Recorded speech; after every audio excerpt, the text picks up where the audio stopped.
एक ऐसा मंदिर जहां भगवान की आंखें हमेशा बंद रहती हैं, जहां लोग अपनी मन्नत पूरी होने पर अपने बालों का दान करते हैं। कहते हैं कि भगवान वेंकटेश्वर स्वामी की मूर्ति पर बाल लगे हैं जो असली हैं। यह बाल कभी भी उलझते नहीं और हमेशा मुलायम रहते हैं।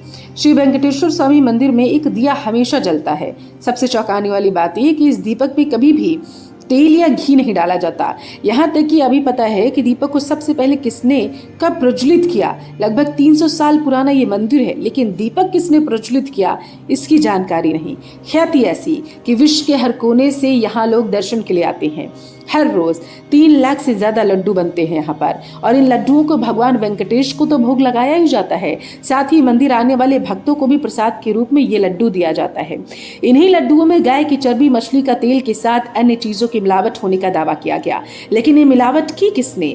ब्लैक लिस्टेड कंपनी को टेंडर किसने दिया?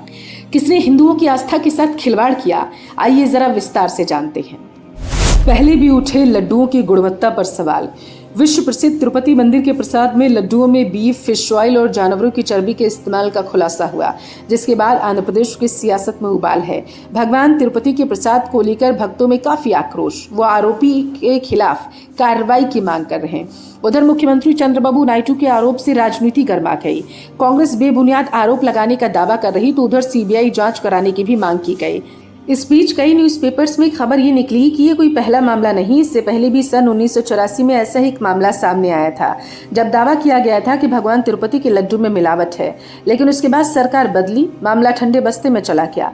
क्यों कांग्रेस पर आरोप लग रहे हैं कि उनके राज में भगवान के महाप्रसाद के साथ खिलवाड़ हुआ? क्यों बीजेपी कांग्रेस पर हिंदुओं की आस्था के साथ खिलवाड़ करने का आरोप लगा रही? इन सवालों का जवाब इस बात में उलझा है कि आखिर 1984 में किसकी सरकार के दौरान तिरुपति के लड्डुओं में मिलावट होने की बात सामने आई, और फिर किसकी सरकार बनने के बाद इस मामले को दबा दिया गया। हम दबा दिया गया इस वजह से कह रहे हैं क्योंकि अगर सच में कोई उचित कार्रवाई की गई होती तो इस मामले में तो 1984 से लेकर आज तक गाय की चर्बी वाला प्रसाद न भगवान वेंकटेश को चढ़ाया जाता, ना ही लाखों हिंदुओं ने उस प्रसाद को खाया होता। सबसे बड़ी बात, 500 साल बाद बने भगवान रामलला के मंदिर का उद्घाटन में मिलावटी लड्डू भी ना आए होते। तो आइए जानते हैं आजादी के बाद से अब तक कौन कौन कब कब राज्य का मुख्यमंत्री रहा। प्रदेश में रही सबसे ज्यादा कांग्रेस की सरकार। 1956 से 11 जनवरी 1960 तक प्रदेश में आईएनसी की सरकार रही। प्रदेश की कमान थी नीलम संजीवा रेड्डी के हाथ, यानी कि इंडियन नेशनल कांग्रेस की सरकार थी। कांग्रेस के ही दामोदरम संजीवन ने 11 जनवरी 1960 से 12 मार्च 1962 तक सरकार चलाई। फिर 12 मार्च 1962 से कांग्रेस की नीलम संजीवा रेड्डी ने 12 फरवरी 1964 तक सरकार चलाई। 21 फरवरी 1964 से कांग्रेस की ओर से प्रदेश की कमान दी गई कासू ब्रह्मानंदन रेड्डी को, जो 30 सितंबर 1971 तक मुख्यमंत्री रहे। कांग्रेस के पीवी नरसिम्हा राव 30 सितंबर 1971 से 1973 तक प्रदेश के मुख्यमंत्री रहे। 11 जनवरी 1973 से 10 दिसंबर 1973 तक प्रदेश में राष्ट्रपति शासन रहा, और कांग्रेस जलगम वेंगला राव प्रदेश के अगले मुख्यमंत्री रहे 10 दिसंबर 1973 से 6 मार्च 1978 तक के लिए। फिर कांग्रेस ने मैरी चन्ना रेड्डी को प्रदेश का अगला मुख्यमंत्री बनाया, जो 6 मार्च 1978 से 11 अक्टूबर 1980 तक प्रदेश पर शासन करते नजर आए। कांग्रेस की तुंगुतुरी अंजय्या 11 अक्टूबर 1980 से 24 फरवरी 1982 तक प्रदेश के मुख्यमंत्री रहे। कांग्रेस के भवनम वेंकटरामी रेड्डी फरवरी सितंबर 1982 तक भारतीय राज्य आंध्र प्रदेश के मुख्यमंत्री रहे। कोटला विजय भास्कर रेड्डी 2 बार 1983 में और फिर 1992 से 1994 तक भारतीय राज्य आंध्र प्रदेश के मुख्यमंत्री रहे। रेड्डी भारतीय राष्ट्रीय कांग्रेस के सदस्य थे। फिर प्रदेश में सरकार बदली और सत्ता पर काबिज हुए तेलुगु देशम पार्टी के कार्यकर्ता नंदमूरी तारक रामाराव एनटी रामाराव। वे 9 जनवरी 1983 से 16 अगस्त 1984 तक पद पर रहे।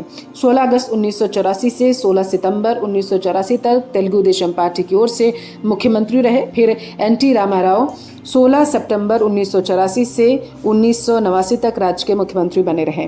यहाँ ध्यान देने वाली बात यह है कि इसी दरमियान मुद्दा उठा था कि तिरुपति के लड्डुओं में मिलावट है, जब कांग्रेस सत्ता में नहीं थी। फिर हालांकि सरकार बदल गई और ये मामला ठंडे बस्ते में चला गया। फिर कांग्रेस की मरी चन्ना रेड्डी राज्य के 1989 से 1990 तक मुख्यमंत्री रहे। कांग्रेस की एन जनार्दना रेड्डी 1990 से 1992 तक मुख्यमंत्री रहे। कांग्रेस के कोटला विजय भास्कर रेड्डी 2 बार 1983 में और फिर 1992 से 1994 तक भारतीय राज्य आंध्र प्रदेश के मुख्यमंत्री रहे। रेड्डी भारतीय राष्ट्रीय कांग्रेस के सदस्य थे। फिर एनटी रामाराव और चंद्रबाबू नायडू ने राज्य की कमान संभाली। इसका मतलब ये हुआ कि एक बार फिर से राज्य से कांग्रेस का सफाया हुआ। तो फिर सवाल ये उठता है कि 1984 से जो लड्डू की मिलावट का मुद्दा उठा था, उसे सत्ता में आने के बाद तेलुगु देशम पार्टी ने दोबारा क्यों नहीं उठाया? हमें रिसर्च करने पर इसके साक्ष्य नहीं मिले। 2004 से 2014 तक कांग्रेस सत्ता में रही और फिर वाईएसआर कांग्रेस पार्टी की ओर से प्रदेश के मुख्यमंत्री के कमान संभाली गई वाईएस जगनमोहन रेड्डी ने, जो 2019 से 2024 तक सत्ता में रहे। फिर 12 जून 2024 को सरकार बदली और दोबारा सरकार बनी तेलुगु देशम पार्टी की। 4 दशक से लड्डुओं की गुणवत्ता पर उठे सवाल। तिरुपति के महाप्रसाद को लेकर कब कब विवाद हुआ, इसके बारे में जब मैंने रिसर्च की तो पाया कि अमर उजाला में एक लेख मिला। अमर उजाला में 8 सितंबर 1985 को तिरुपति मंदिर के प्रसाद के लड्डू अब वैज्ञानिक पद्धति से बनाए जाएंगे शीर्षक से एक खबर प्रकाशित की गई। अमर उजाला ने भी दोबारा इस बात को लिखकर सामने रखा, बताया कि कैसे उस समय भी इस मसले को उनकी तरफ से उठाया गया था। अमर उजाला की खबर के मुताबिक तिरुपति के लड्डू की गुणवत्ता पर सवाल विवाद खड़ा होने के बाद फैसला लिया गया कि अब उन्हें केंद्रीय तकनीकी अनुसंधान संस्थान की देखरेख में बनाया जाएगा। संस्थान लड्डुओं को तैयार कराने में 1989 से मदद कर रहा है, लेकिन ये पहला मौका था जब संस्थान को इनकी गुणवत्ता परखने का मौका मिला था। देखिए, सवाल कई सारे हैं, जवाब इन्हें आपको तलाशने होंगे। पार्टियां एक दूसरे पर आरोप लगाती रहेंगी ताकि इस महापाप में कहीं उनका नाम ना आ जाए। लेकिन सवाल यहाँ ये उठ रहा है कि प्रदेश में सबसे ज्यादा कांग्रेस सत्ता में रही। क्या कभी ऐसा मौका नहीं आया होगा जब विश्व विख्यात इस मंदिर में हो रही गड़बड़ी का उन्हें रत्ती भर भी एहसास हुआ होगा, या फिर जानबूझकर हिंदुओं को निशाना बनाया गया? इसका फैसला करना मैं आप पर छोड़ती हूँ। कमेंट करके जरूर बताएं कि आपका फैसला क्या है। साथ ही अगर आपको हमारे द्वारा दी गई जानकारी अच्छी लगी हो तो हर इंसान तक ये जानकारी आप इस वीडियो को शेयर करके पहुंचाएं। जय भारत।